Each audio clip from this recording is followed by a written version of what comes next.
Sebuah kabar mengejutkan kembali mengguncang publik. Paula Verhoeven diduga mengidap penyakit HIV sebelum menikah dengan Baim Wong.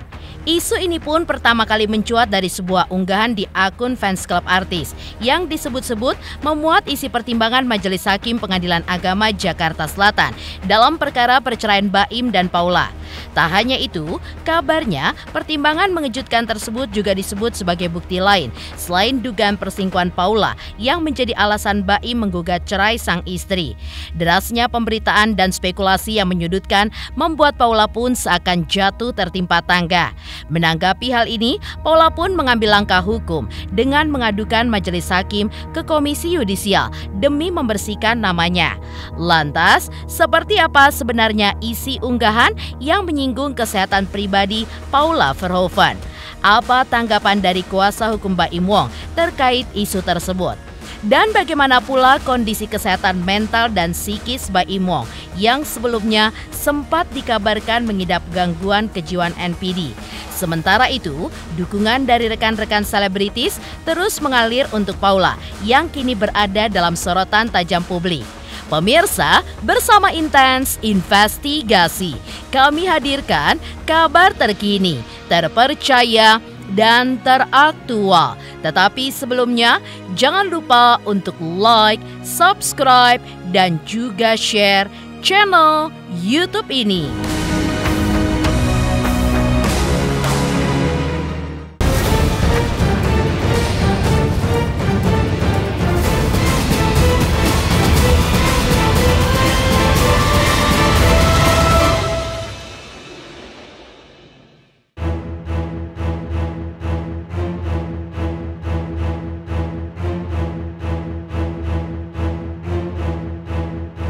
Nasib Paula Verhoeven kini ibarat sudah jatuh tertimpa tangga.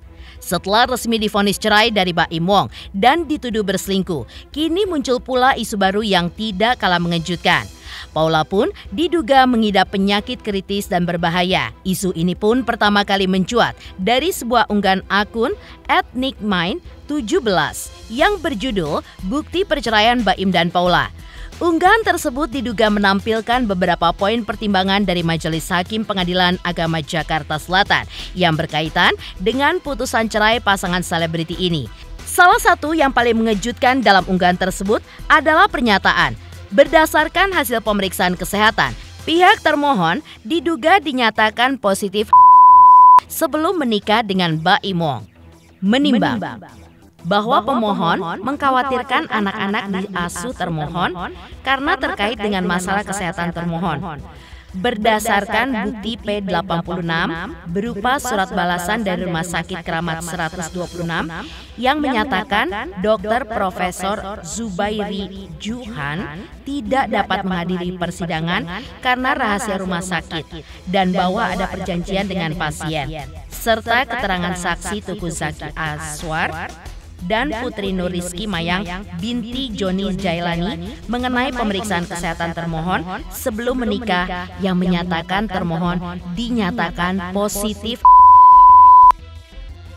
Tak lama berselang, pasca kabar tersebut viral di sosial media, Paula pun mengunggah foto dirinya seorang diri, memandang suasana alam dengan caption, "Allahumma barik, just relax, calm down, take a deep breath, and see how things work.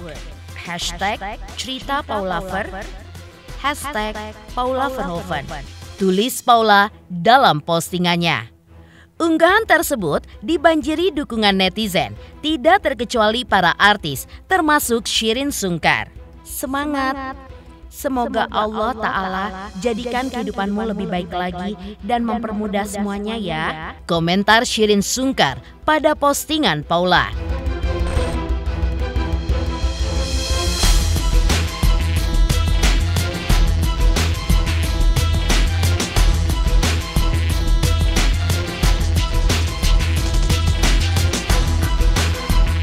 Tak hanya mendapat dukungan dari Shireen Sungkar saja, Paula pun juga mendapat dukungan dari Tia Aristia. Dalam unggahan lainnya, Paula pun memposting foto dirinya dengan caption, "Allahumma barik, cerita Paula Ver, Paula Verhoeven." posting Paula di akun media sosialnya. Dalam unggahan tersebut, Tia Aristia ikut memberikan dukungan moral untuk Paula. "Peluk terus, aku di sini terus," komentar Tia Aristia pada postingan tersebut.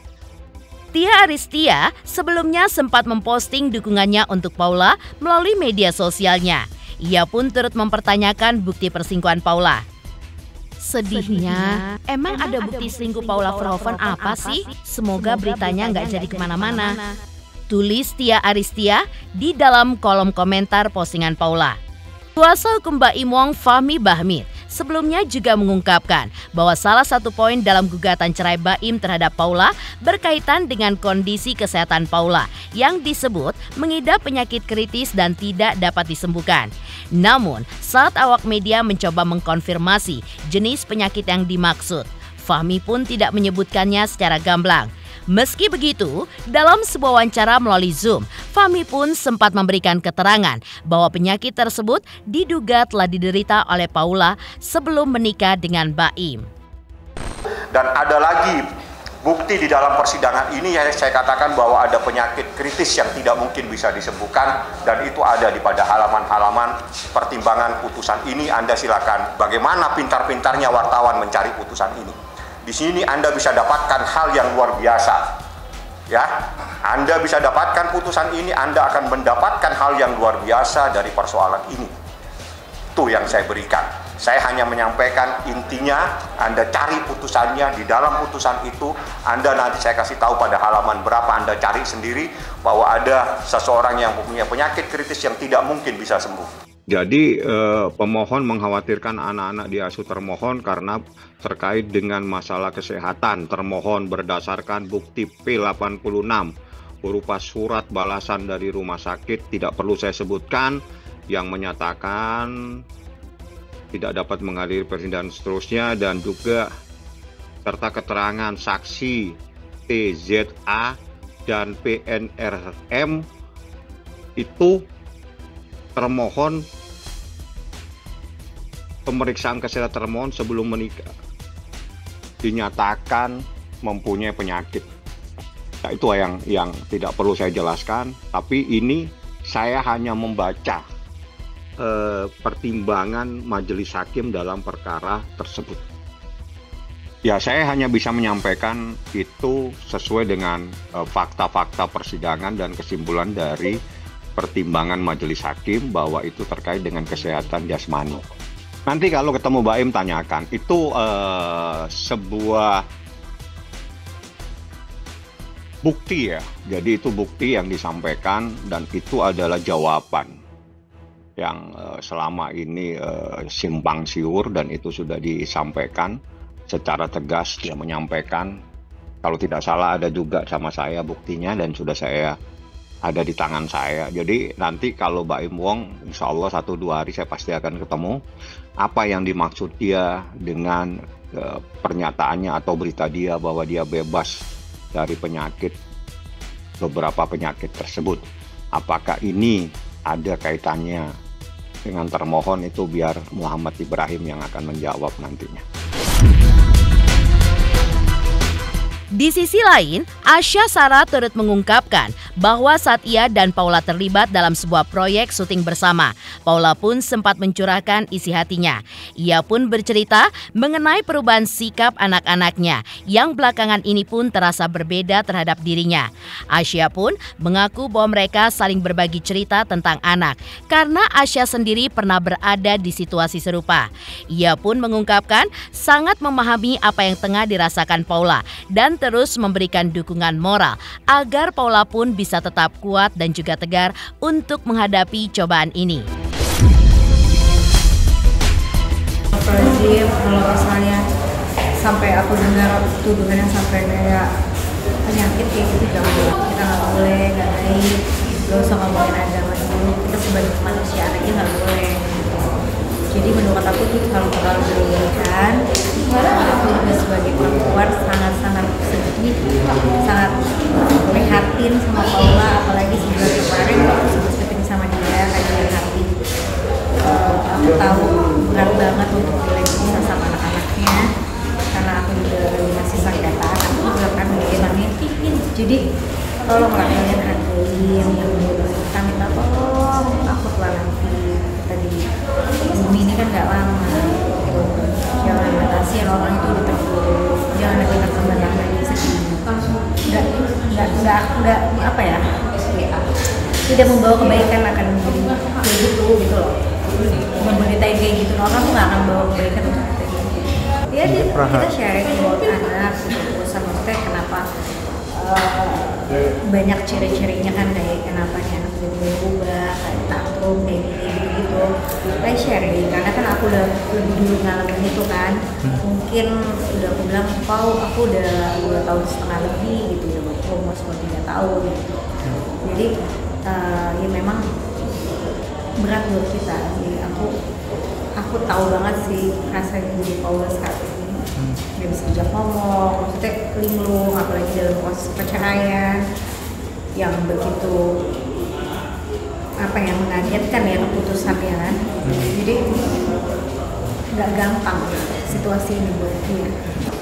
Support aku hanya aku cuma bisa stay strong, tetap kuat, ingat Allah tidak akan menguji manusia hambanya yang nggak kuat dengan ujiannya. Jadi itu aja, ingat di situ, yakin setelah badai pasti berlalu. Jadi nggak mungkin orang sedih-sedih terus, nggak mungkin ada senang-senang terus gitu. Jadi yakin itu. Paula Verhoeven sebelumnya telah mendatangi Komisi Yudisial untuk melaporkan Hakim Pengadilan Agama Jakarta Selatan. Laporan tersebut berkaitan dengan pertimbangan hakim saat menjatuhkan putusan cerai atas pernikahannya dengan Baim. Menurut Paula, hakim pun dinilai keliru dalam memberikan pertimbangannya. Salah satunya terkait dugaan perselingkuhan yang ditujukan kepadanya. Selain itu, Paula pun juga menyayangkan bahwa pertimbangan majelis hakim serta hasil persidangan dapat diakses secara terbuka melalui situs resmi pengadilan. Ia pun menilai hal tersebut berpotensi menimbulkan fitnah yang luas dan juga merugikan. Langkah pelaporan ini pun diambil Paula demi menjaga kondisi mental kedua anaknya yang masih kecil. Berikut ini adalah poin-poin utama laporan Paula Verhoeven kepada Komisi Yudisial. Di sini saya hadir dan mendatangi Komisi Yudisial untuk melaporkan dugaan terjadinya pelanggaran kode etik dan pedoman perilaku hakim yang dilakukan Majelis Hakim pada Pengadilan Agama Jakarta Selatan yang memeriksa dan mengadili perkara perceraian saya. Dan di sini saya akan menyampaikan beberapa poin, di antaranya adalah pelaporan ini, dalam hal ini adalah majelis hakim keliru dalam memberikan pertimbangan putusan. Dan juga terlapor dalam memutuskan tidak mempedomani bukti-bukti yang disampaikan dan fakta persidangan. Kejanggalannya tadi saya merasa ada dugaan terjadinya pelanggaran kode etik tadi dan juga pedoman perilaku hakim yang dilakukan majelis hakim di Pengadilan Agama Jakarta Selatan. Saya cukup sedih ya, karena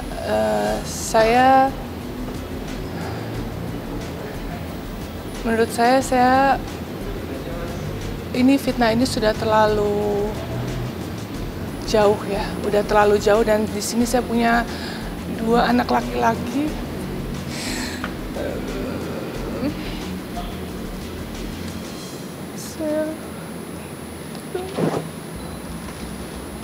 Saya punya 2 anak laki-laki yang saya selalu jaga mentalnya. Mereka akan tumbuh besar melihat pemberitaan ini yang cukup masif. Jadi buat saya melakukan ini demi anak-anak saya dan kedua orang tua saya. Dan saya harap semuanya, apa yang saya ucapkan ini bisa saya pertanggungjawabkan di akhirat. Dan saya secara tegas menyampaikan bahwa tidak ada terjadi perselingkuhan selama saya menjalani pernikahan. dan tidak ada juga bukti-bukti perselingkuhan di persidangan. Tidak ada rekaman dan juga 4 saksi yang melihat kalau saya berselingkuh gitu. Jadi saya cuma di sini meminta keadilan untuk kedua anak-anak saya dan juga kedua orang tua saya. Itu aja. Di sini secara tegas saya menyatakan tidak ada terjadi perselingkuhan selama saya menikah. Dan saya bisa pertanggungjawabkan ini semua, perkataan saya, perlakuan saya di akhirat. Dan ini saya lakukan demi menjaga mentalitas anak-anak saya yang masih kecil, yang nantinya mereka beranjak dewasa bisa mengakses semua berita tentang ibunya. Dan saya harap di sini saya berdiri untuk seorang ibu yang melindungi anak-anak saya gitu. Jadi saya berharap kalian semua mengerti. Di sini saya berbicara, saya tidak berkeberatan untuk co-parenting, tapi saya di sini meminta keadilan untuk hasil putusan beserta bukti-bukti yang ada. Makanya kenapa ini adalah alasan utama kenapa saya datang di Komisi Yudisial ini. Geger, beredar kabar bahwa Paula Verhoeven diduga terpapar HIV sebelum menikah. Lantas seperti apa Baim membuktikan bahwa ia tidak mengidap penyakit mental NPD seperti yang diisukan selama ini? Selamat untuk Intens Investigasi karena sudah mencapai 3 juta subscribers di YouTube. Sukses selalu dan all the best.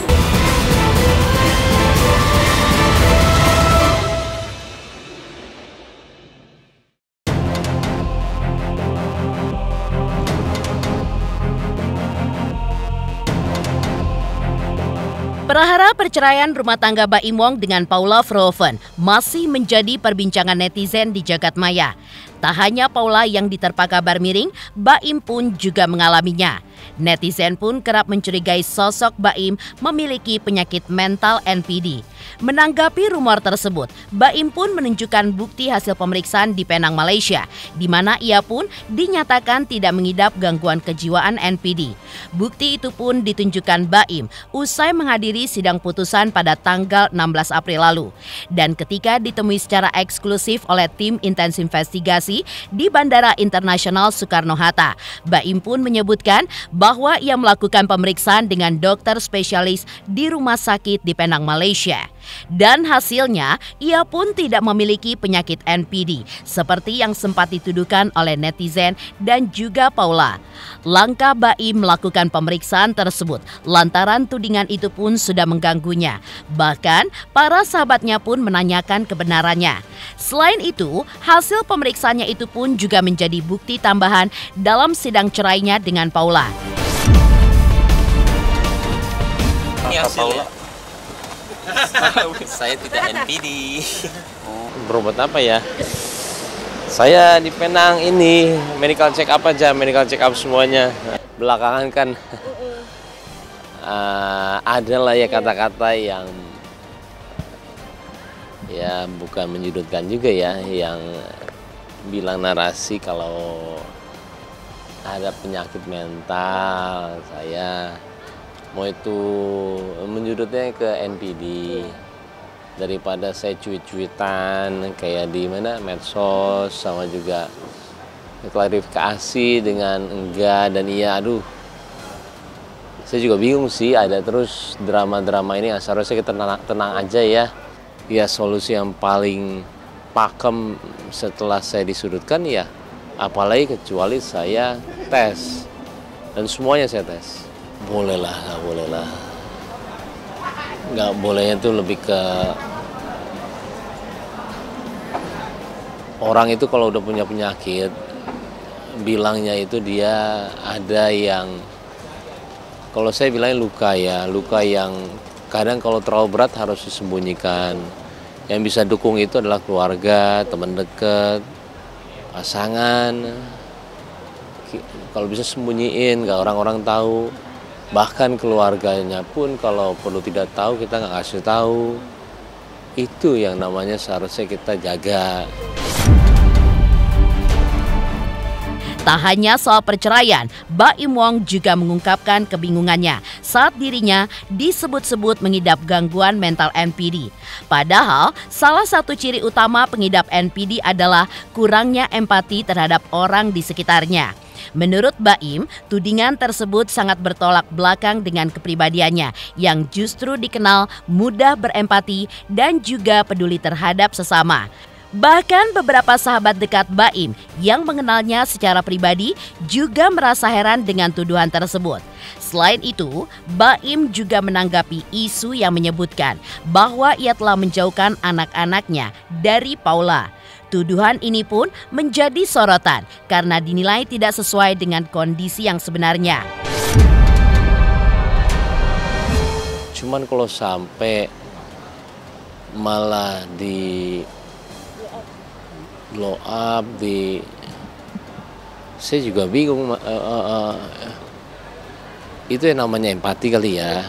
Itu yang namanya empati, itu yang namanya rasa kepedulian sama sesama.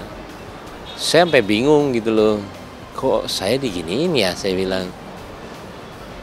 Saya sampai, teman-teman saya juga nanya sama saya kan, kalau misalkan, saya nggak tahu juga, kenapa juga orang terkadang langsung percaya. Ya enggak lah, saya hampir detik ini juga, alhamdulillah saya juga udah ngobrol sama, saya nggak bisa bilang orangnya maaf. Cuman saya kemarin dia Minaldin, akhirnya kita ngobrol dan orang ini yang sangat lumayan, akhirnya saya tahu kenapanya. Yang dia pun nggak percaya saya itu mau menjauhkan anak.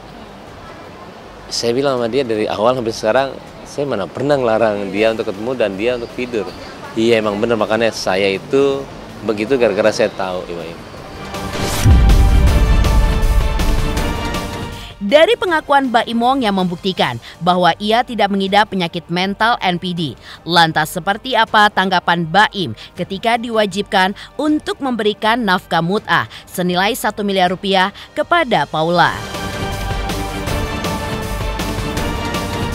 Selamat untuk intens investigasi 3 juta subscriber, luar biasa sekali 3 juta. Ya pokoknya semakin sukses lah dan bisa menghadirkan sesuatu yang memang baik untuk diperlihatkan.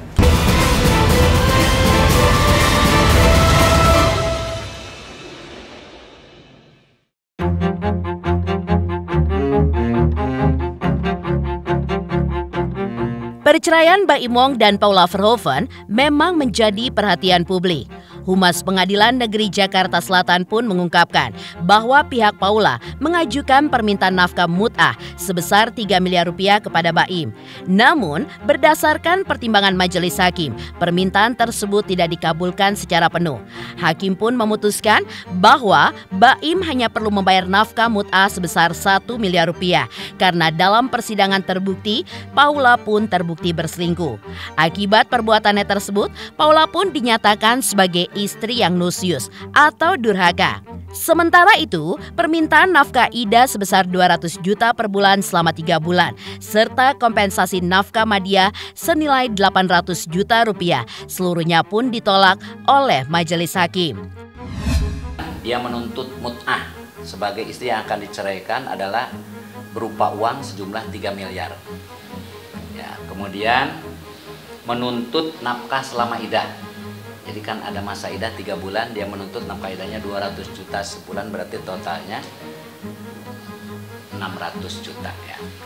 Kaitannya dengan gugatan balik ya, seperti yang tadi digambarkan, maka pihak termohon ditetapkan untuk mendapatkan atau memperoleh mut'ah atau memerintahkan kepada pemohon sebagai suami yang menceraikan istri itu memberikan mut'ah dengan berbagai macam pertimbangan yang mungkin tidak perlu diungkapkan di sini oleh majelis hakim, maka ditetapkanlah mut'ah termohon selaku istri yang diceraikan oleh pemohon itu berupa uang sejumlah 1 miliar rupiah. Pertimbangannya itu pasti berbagai aspek ya. Pertama dari penghasilannya, ya kemampuan dari pihak pemohon.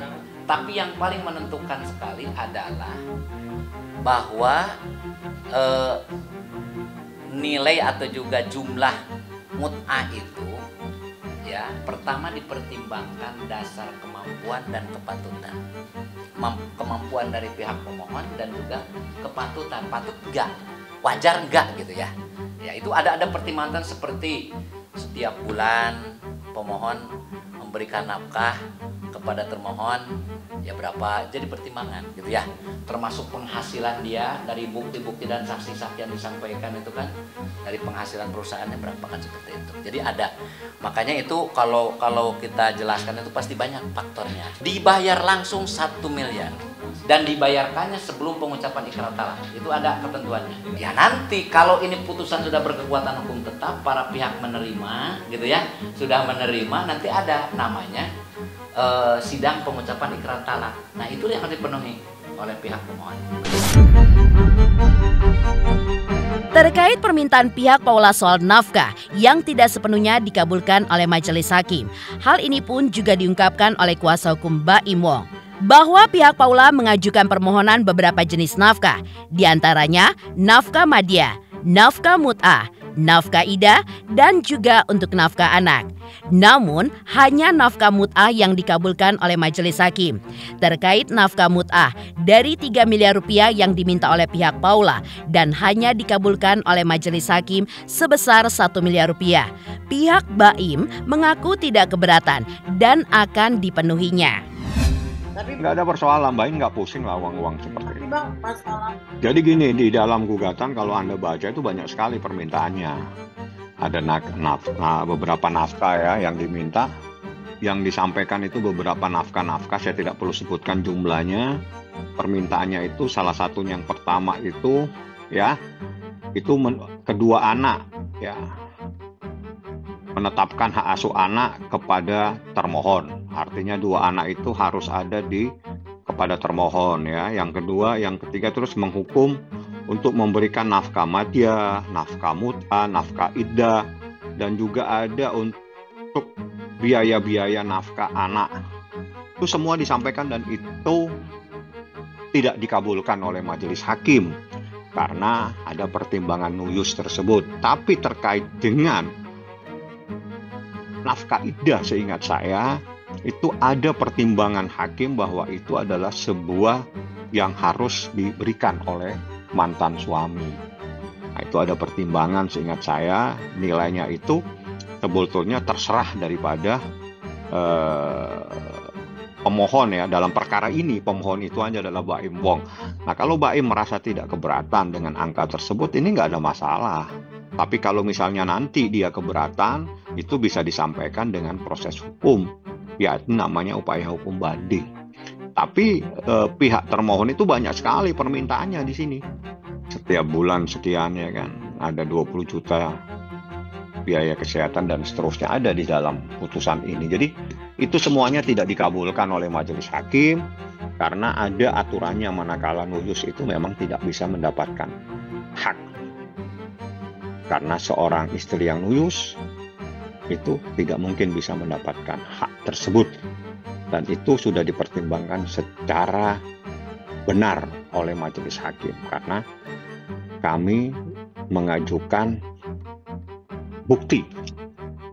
Buktinya adalah tertulis, buktinya adalah saksi, fakta, dan 3 saksi ahli. Seperti itu.